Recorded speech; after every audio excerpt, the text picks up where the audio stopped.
Déchaînement général de la violence, de la haine et des passions criminelles qui se sont amplifiées en Ituri, perpétrées par les groupes armés Codeco, FPIC, Zaïre, ADEF contre les populations civiles innocentes dépasse l'entendement humain. Shie tuko balimaji ya shamba. Tunazoea yetu shamba, guvernema afanye kazi yake, maneno ya vita aishe, mambo tunaisa kuchoka naye. Cette manie de la cruauté qui s'est manifestée dans le chef de nos propres frères, qui se complaisent dans les tueries, les pillages et les destructions systématiques des infrastructures socio-économiques de base sans cause valable, ressemble à des événements eschatologiques prédits par les Saintes Écritures. Président yetu Felix Tshisekedi, Mungu amwezeshe aletie babu force ya kumaliza ile vita.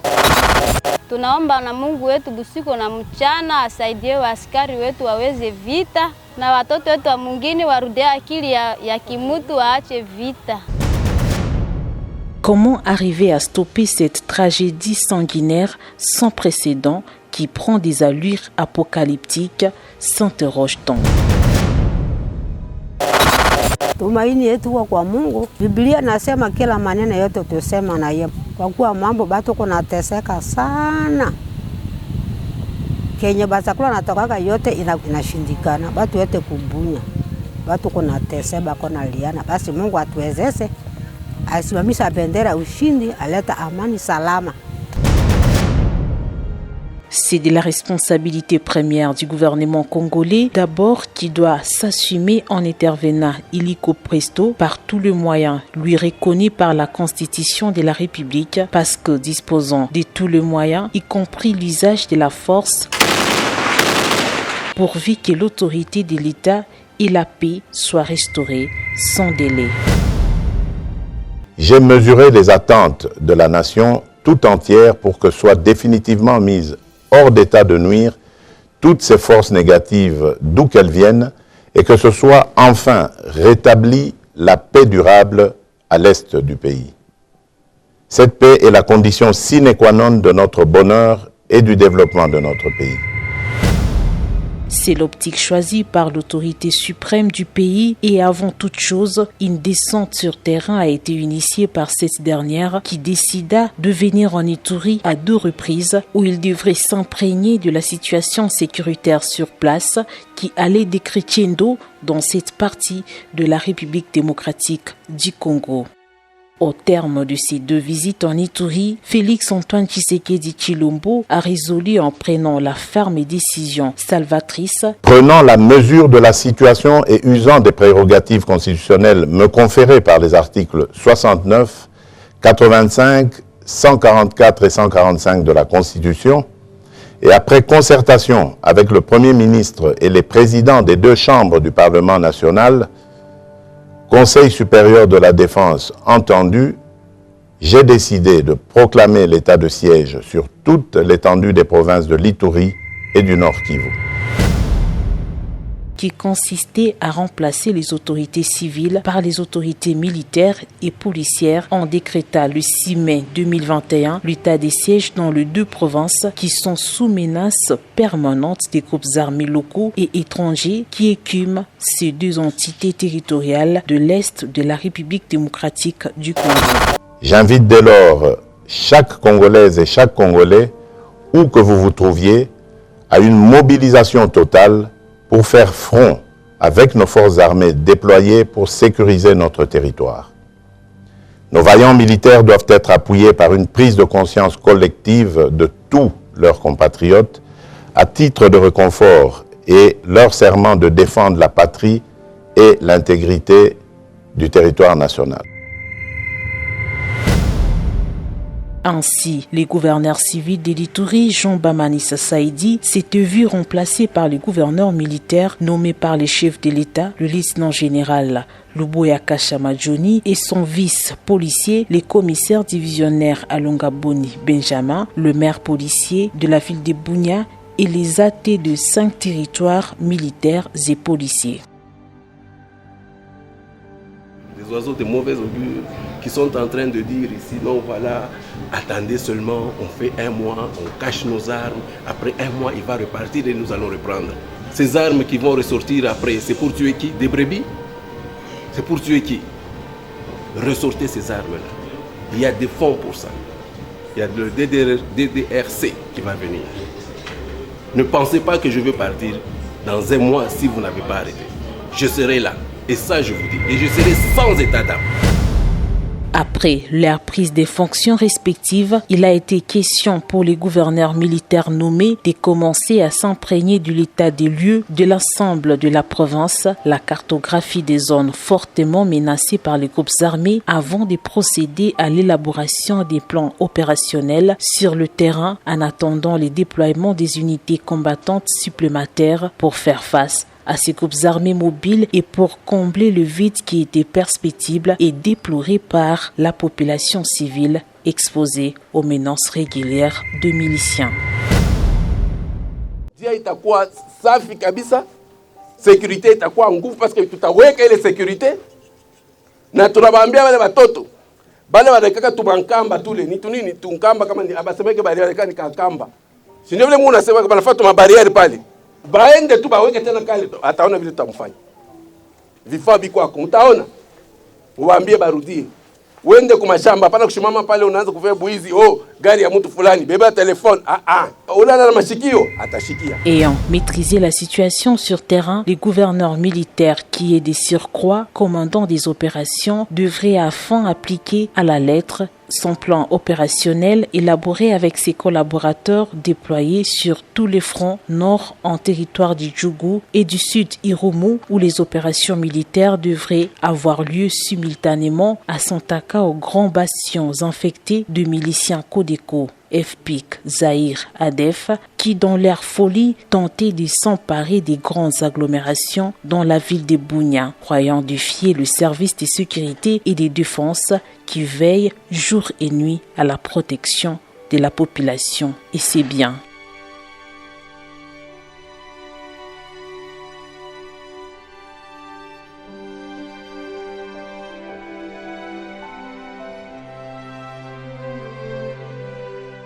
L'état de siège, si vous ne voulez pas changer, vous serez changé par le changement.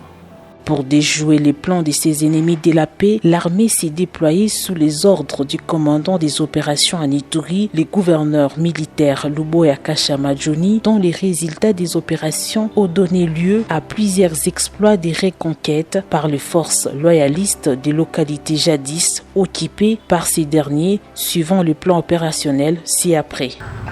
Nous avons d'abord commencé par sécuriser la ville de Bunia, ouvrir les 2 grandes nationales, c'est-à-dire la RN27 et la RN4.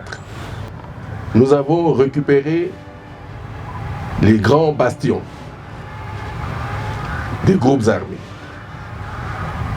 notamment Kobu et Bambou. Et pendant que nous étions en train de récupérer ces grands bastions, nous avons eu un problème à Tchabi et Boga. Je crois que vous vous rappellerez très bien de ce qui s'est passé là-bas. Nous avons focalisé notre attention sur ces 2 localités-là. Il y a eu même des destructions, notamment de l'hôpital, ainsi de suite. Nous avons focalisé notre attention là-bas. Nous avons sécurisé ces 2 localités. La deuxième phase, c'était la poursuite de l'ennemi dans son retranchement. Et donc, de Mongwalu, de Bambou, de Kobu, nous avons, avec la garde républicaine, et aussi de Bunia aussi, et de Iga Barrière, avec la garde républicaine, nous sommes allés à Nyangaray, avec toutes les autres localités environnantes que nous avons reprises. Aussitôt entrés à fonction au mois de mai 2021, les autorités militaires ont lancé les opérations de grande envergure au front nord-est où ils ont détruit le bastion de la milice Codeco après des violents combats où la force terrestre appuyée par les hélicoptères ont eu raison devant ces hors-la-loi.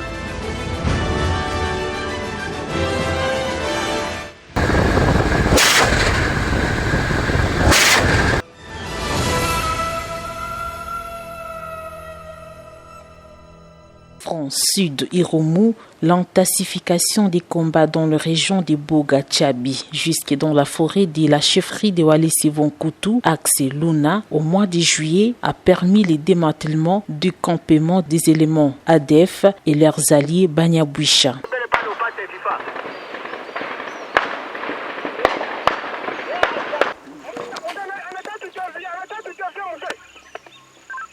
Kama hata kudevia mufanyie ele mnamufenta nyenye kumudistraire mnamufungia kote ya droite mwenye kwa mfata nyuma msogele deja. Des opérations qui ont également abouti à l'arrestation des poumons menteurs de certains groupes armés, dont les chefs d'état-major autoproclamés de la milice FPIC, le ravitailleur des ADF et les grands féticheurs des Codeco, pour ne citer que cela. Ce sont les blessés capturés sur le champ de bataille. En plus de ces 3 ici, il y a au moins 18 blessés qui sont internés encore à l'hôpital pendant ces combats ici. Et la perte sera totale dans les cas ennemis s'ils ne déposent pas les armes. En plus des opérations militaires sur terrain, le gouvernement provincial sous l'état de siège s'est aussi employé à réhabiliter les axes routiers fortement dégradés, dont la RN4 et la RNV7, pour permettre la mobilité des troupes engagées dans les théâtres des combats, sans oublier la construction de quelques bâtiments d'intérêt public et faciliter les retours progressifs des déplacés internes dans leurs milieux respectifs, en mettant à la disposition des ces derniers les charrois automobiles de l'armée. Prenons à témoin les députés nationaux, les leaders politiques ici, sur le travail que nous étions en train de faire. La RN27 était en très mauvais état, la RN4 aussi. Et donc nous avions fait une évaluation ensemble avec les députés, même certains membres de la société civile. Nous avions remarqué qu'il y avait des sociétés de nom. Pearl, il y en avait beaucoup comme ça, Titan, Pearl, ainsi de suite. Ces sociétés-là que j'étais en train de payer, mais en fait qui n'existaient pas, qui n'avaient pas vraiment les engins recommandés. Et donc ce qui nous a fait perdre beaucoup de temps. Et à l'arrivée de la pluie, je crois que vous avez vu, nous avons eu de sérieux problèmes sur les 2 nationales. Mais heureusement, nous avons pris la balle au bout.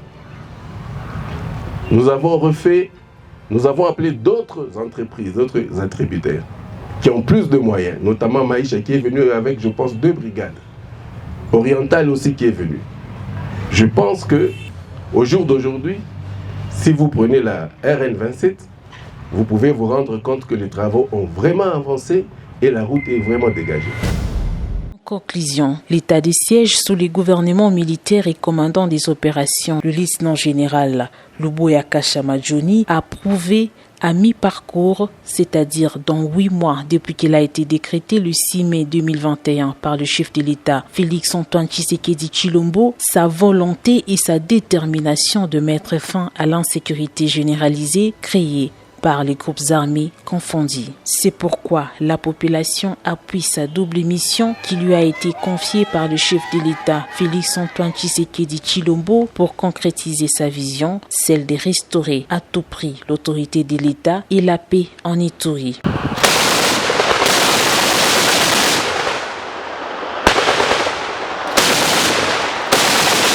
En dehors de l'état de siège, aucune autre alternative n'est possible et les opposants à l'administration militaire par ces temps qui courent sont considérés comme les ennemis potentiels de la paix en Ituri.